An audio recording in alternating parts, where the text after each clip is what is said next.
তাকে জেলে নিয়ে ওনার উপর অমানবিক, আমি আবার বলে দিচ্ছি, অমানবিক নির্যাতন করা হলো।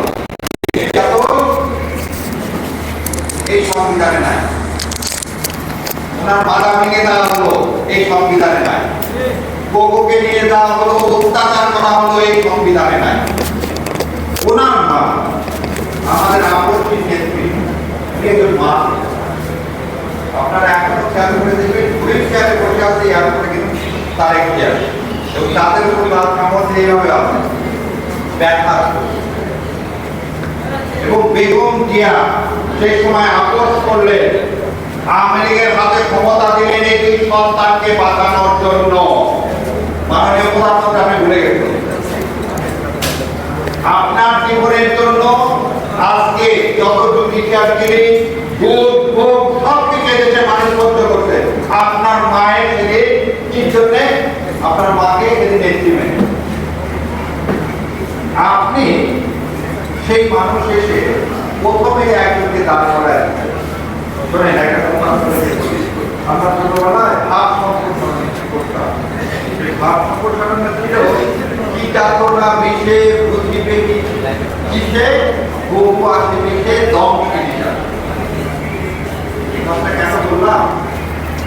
একাত্তর সালে 25শে মার্চ শেখ সাহেব কোথায় চলে গেলেন? পাকিস্তানে চলে গেলেন।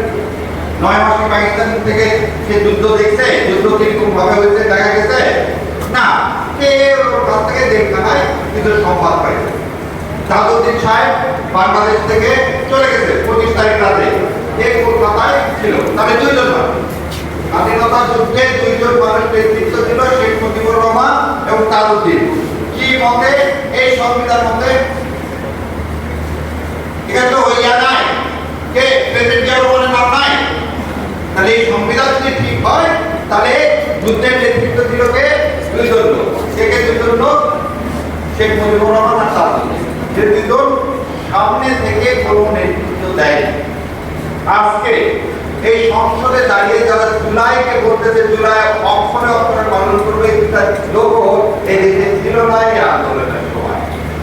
একজন ছিলেন লন্ডনে, আর একজন ছিলেন শিলং। সেই জন্য আমি বললাম বহু আজকে বিচে দম যায়। আর আপনি তো ছিলেনই না, আপনি দেখছেন, আপনি কিভাবে বুঝবেন এরা? সেই জন্য আপনার কাছে মনে হয়েছে যে কনস্টিটিউশন দেয়, এই সংবিধান জন্য হয়তো আমরা লড়াই করি। ওই জন্য আপনি আবার বলা হয়েছে 90 সালকে আপনি কি করছেন যে এই বিপ্লবের সাথে তুলনা করছেন। আমি মনে মনে ভাবি যে বিএনপি সৌভাগ্য তারা আমাকে সংসদে রাখে, কারণ কালকে যে মিথ্যাচার করা হলে, মিথ্যাচারটা কি? উনি বললেন যে সংসদ সার্বভৌম, তারা যে কোনো আইন তৈরি করতে পারে, ভাই তাই যদি পারেন কালকে সুপ্রিম কোর্ট বন্ধ করে দেবে, আমরা অন্য প্রফেশনে চলে যাব। এই কনস্টিটিউশনে বলা আছে আইন বৈধ না অবৈধ এটা দেখার একমাত্র ক্ষমতা কার? সুপ্রিম কোর্টের। আপনি ওটা বলতেছেন যে না, আমরা যা বলবো সেটাই আইন, সুপ্রিম কোর্টকে। অতএব পঞ্চদশ সংসদের কথা বলে বেগম খালেদা জিয়া, আল্লাহ ওনাকে বেস্ট নসিব করুক, এই সংবিধান ফেলে দেওয়ার কথা যে বললেন, ওনাদের কথা ছিল পঞ্চদশ সংশোধনীতে যেসব করা হয়েছে সেই কারণে সংবিধান ফেলে দিতে বলা হয়েছে। এখন সেই সংবিধান আমরা কি করবো? আমরা অ্যামেন্ডমেন্ট করবো, আমরা সংস্কার করবো না, আমরা কি করবো? অ্যামেন্ডমেন্ট করবো। অ্যামেন্ডমেন্ট পরিবর্তন আর সংস্কারের মধ্যে একটু পার্থক্য আছে। আর ওনারা এই পরিবর্তনটা করতে চায় কি? একটা শরীর রাখবে, মাথা রাখবে। মাথা কি দেহ কোনো মূল্য আছে? মূল্য নেই।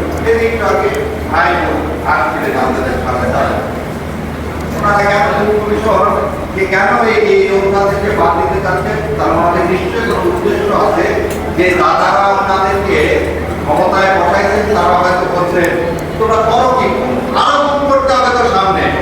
ওই জন্য মাননীয় স্বরাষ্ট্রমন্ত্রী বলছে মোবাইল নামে রাস্তায় নামতে দিব না। তাহলে একটার সাথে আরেকটা সম্পর্ক দেখে। এবার আমি আপনাদেরকে আর একটা দিকে, এটা হচ্ছে রাষ্ট্রে আমরা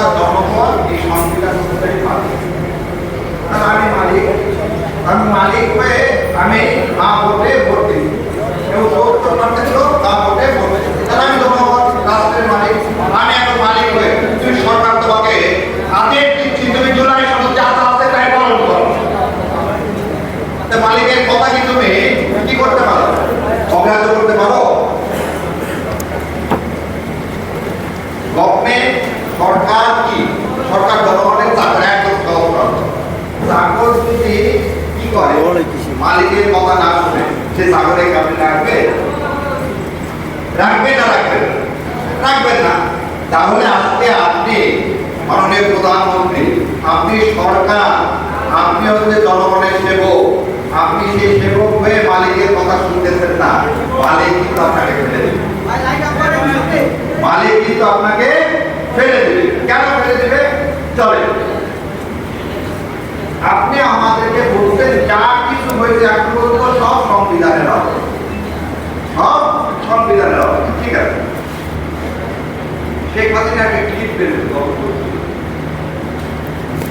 ভাই বললে ভাইকে ভুল করা হয়েছে আয়না করে রাখা। আমি চাই না ভাই আয়না করে বর্ণনা, আমি চাই না ভাই আয়না করে সোফাতে ছিল কিনা, লন ছিল কিনা, ভাইকে তিন বেলা হাতিবা আপনাকে তিন বেলা টাকা দিত, টিভি দেখার সুযোগ ছিল। তাহলে যদি সুযোগ থেকে থাকে তাহলে আমি বলবো যে হ্যাঁ সালাউদ্দিন শাহ হুকুম হয়েছে। আর যদি এটা না হয়ে থাকে তাহলে হাসিনা যে কথা বলতে সালাউদ্দিনকে আমি কখন দুঃখ করলাম? সালাউদ্দিনকে দোতলা বাড়িতে রাখলাম, সালাউদ্দিনকে দোতলা বাড়িতে সারিয়ে করে আমি বলতেছি না শেখ হাসিনা বলতেছে। তাহলে সালাউদ্দিন সাহেব কিভাবে ঘুম বলে? যেভাবে তাকে মিথ্যাচার করে কিছু ছেলে ফেলেকে আপনারা ছবি লাগায় জুলাই যোদ্ধা বানায় কি করছিলেন সংসদে ওই ভিআইপি গ্যালারিতে বসাইছে। কি তাজ্জব কথা! মানে কনস্পিরেসিতে শেষ থাকতে হয়। ভিআইপিতে আমাদের মতো লোকেরা যায় বলবে আপনি এক গাদা ছেলে ফেলে নিয়ে গেলেন, নিয়ে যে পুলিশ দিয়ে আমার বলে দিচ্ছে আমার চোখের সামনের ঘটনা, পুলিশ দিয়ে তাদেরকে ঢুকালেন, ঢুকে আবার বলে দিলেন এই তুমি এই রোডে থাকবে এই রোডে থাকে। যখন ওই টিম কথা বলতেছে পুলিশ বিরুদ্ধে দাঁড়াও সবাই সামনে দাও, এই নাটক বন্ধ করে, এই নাটক বন্ধ করে। কালকে আমি নিজে বিজ্ঞানে ছিলাম একদম পিছনে, কারণ আপনি আপনার ক্যাডার বাড়ির সামনে বসে রাখেন আমাদের ভক্তকে ইজ্জত দিবেন না। পৃথিবীর ইতিহাসে এটা বিরল, পৃথিবীর ইতিহাসে এটা বিরল। এবার আমি আপনাদের একটা একটা কথা, কোন সংবিধানের কোন ধারা আন্দোলনে এই গণ আন্দোলন? কেউ কি বলতে পারবেন সংবিধানের কোন ধারা আন্ডারে গণ আন্দোলন হলো? সংবিধানের কোন ধারার আন্ডারে আপনি পুলিশকে মরণাস্ত্র দিলেন? সংবিধানের কোন ধারার আন্ডারে হেলিকপ্টার থেকে গুলি চালিয়ে ছোট ছোট বাচ্চাদেরকে শহীদ করা হলো? আগে এটা না হলে গণঅভ্যুত্থান আপনি মানেন না, বিপ্লব মানেন না, খুব ভালো। আপনি আমাকে বলেন সেদিন 5 তারিখে মাননীয় সেনাপ্রধান সংবিধানের কোন ধারার ফলে আপনাদেরকে কোথায় সেনাপ্রধানের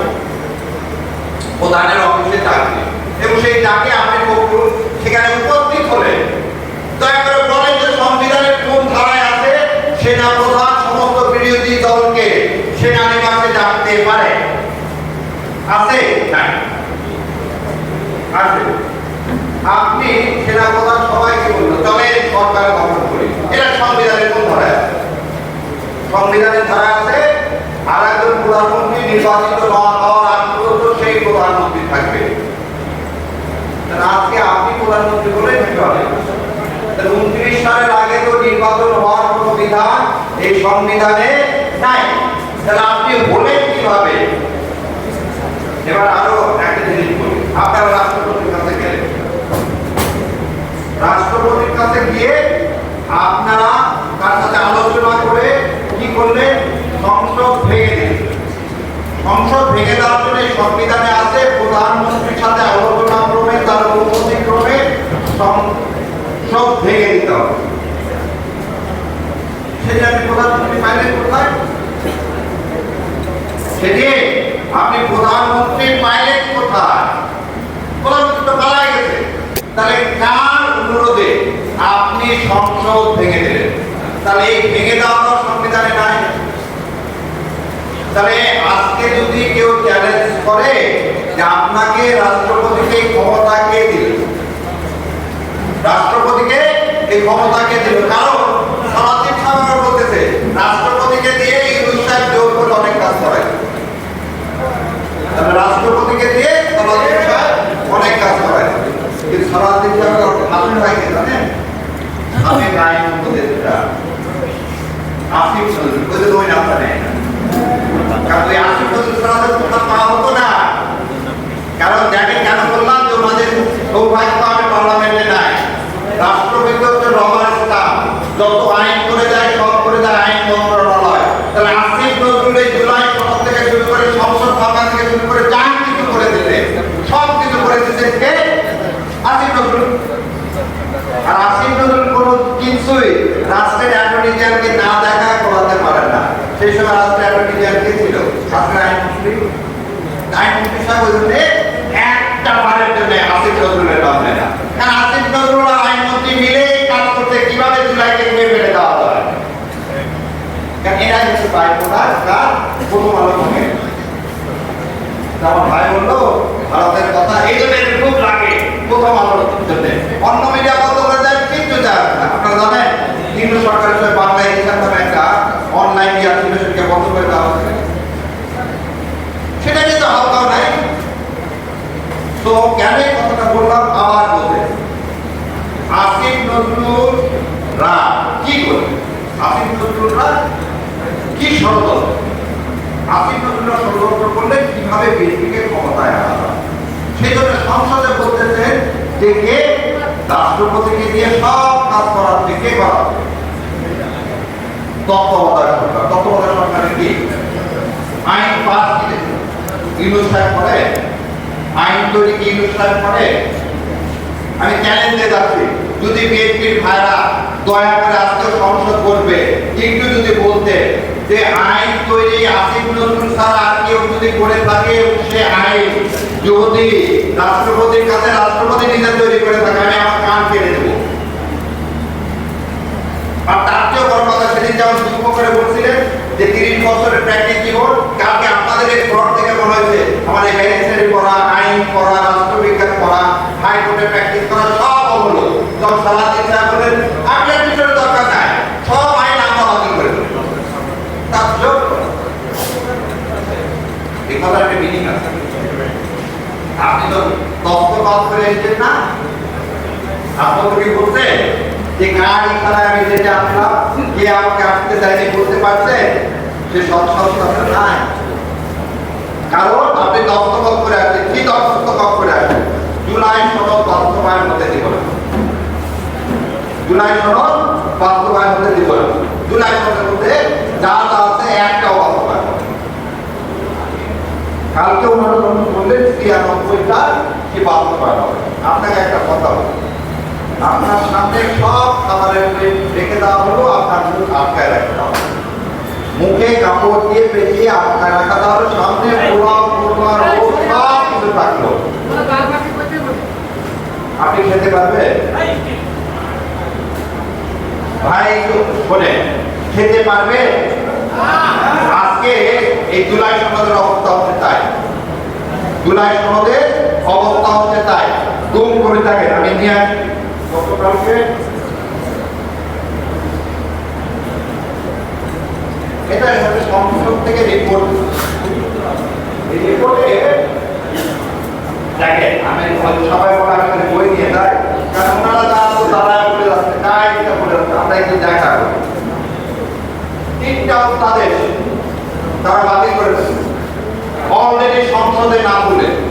3টি অধ্যাদেশ সচিবালয়, জাতীয় সংসদ সচিবালয়, সুপ্রিম কোর্ট বিচারকীয়, সুপ্রিম কোর্ট সচিবালয় অধ্যাদেশ, সুপ্রিম কোর্ট সচিবালয় সংশোধন অধ্যাদেশ, এই 3টা বাতিল করে দিতে চাই। এবার আসেন কি করতে, বাকি 16টা সংসদে এখনই বিল আকারে উত্থাপন করা হবে না।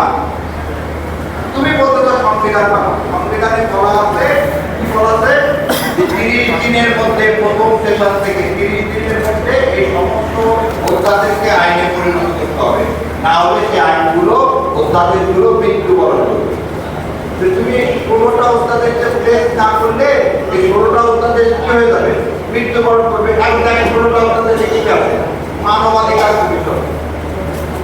এটা আমি বক্তব্য দিচ্ছি, এটা এই ভালো থাকতে করার আমি বক্তব্য দিতে পারবো না। তখন বলবে কি এই রাষ্ট্রে কি করতেছে, নিরাপত্তা বিঘ্নিত করতেছে। সুন্দর আমাকে ওই যে ভাই যেখান থেকে বের হয়ে আসছে ওখানে আমাকে ঢুকায়, সেই জন্য মানবাধিকার কমিশন বাস্তবায়ন করা যাবে না।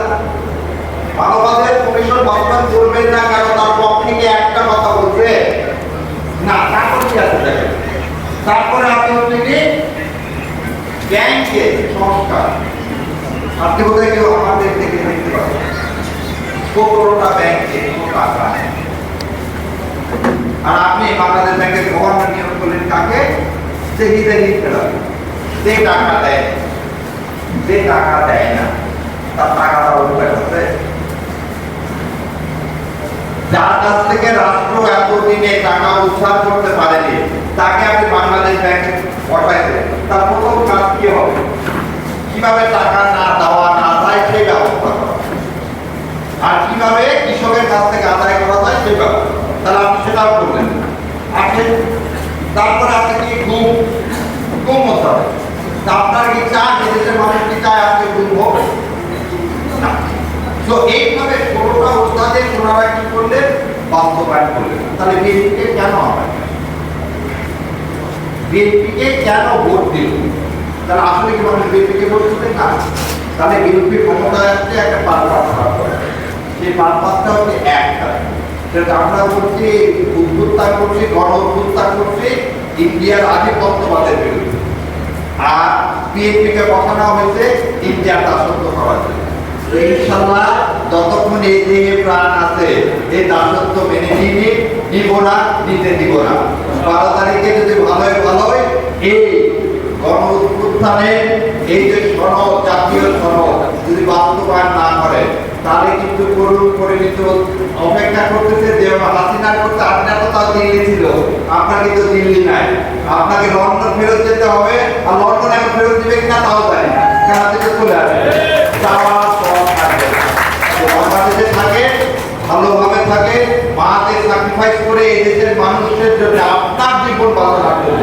সেদিন 2008 সালে সেই কার্তিকের নির্বাচনকে মেনে নিছে, সেই কথাটাকে স্মরণ করে দয়া করে এই প্রশাসন যেগুলো নিয়োগ দিচ্ছেন, দলীয়করণ করতেন, এগুলো করা থেকে বন্ধ রাখেন, দেশের মানুষের মনোভাব বোঝে। আর তেল নাই, কৃষকের সার নাই, আপনারা জানেন কিনা যায় না, আজকে 80 টাকা পাঠিয়ে গেল, বন্ধ হয়ে গেছে। আপনি এইদিকে চায়না থেকে কিভাবে সার আদায় যে ব্যবস্থা করে, তেল কোথা থেকে আদায় যে ব্যবস্থা করে, আর সংসদে দ্বারা মিথ্যা